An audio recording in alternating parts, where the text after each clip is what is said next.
tant que des terroristes boostés par les reliquats de l'arsenal militaire, des loups enragés et sauvages qui ont attaqué la Libye pour mettre fin à la vie des guides libyens, pour ravager la Libye et pour donner un espoir de vie au même instinct animal qui a conduit à la colonisation de l'Afrique. Il s'agit en effet d'une race de moutons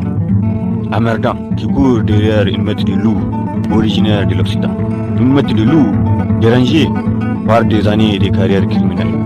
par des années d'expérience en matière de ravage et de sabotage de l'Afrique, par des années de pillage, par des années d'expérience érotique, avec des moutons qui sanctifient la démocratie africaine, avec des moutons démocrates et démoniaques, avec des moutons qui ont meurtri les cœurs du berceau de l'humanité,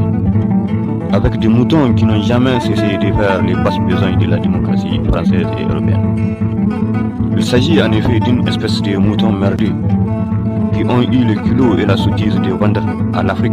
une symphonie de programmes délirants et tordus pour justifier la carrière lamentable de la démocratie en Afrique. Tout comme en Europe, même si en Afrique des jeunes filles errent dans les airs sombres de la nuit pour trouver de quoi subvenir à leurs besoins, sous le regard impuissant du paysan berné par la commission électorale nationale et indépendante de son bon vouloir comme du peuple,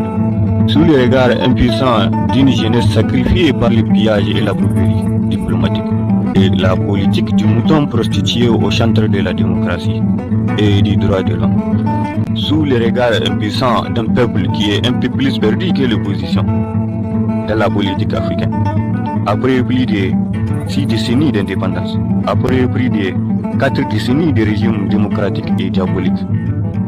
après plus de 6 décennies d'injustice sociale, plus de 6 décennies de démocratie divertissante et incessante,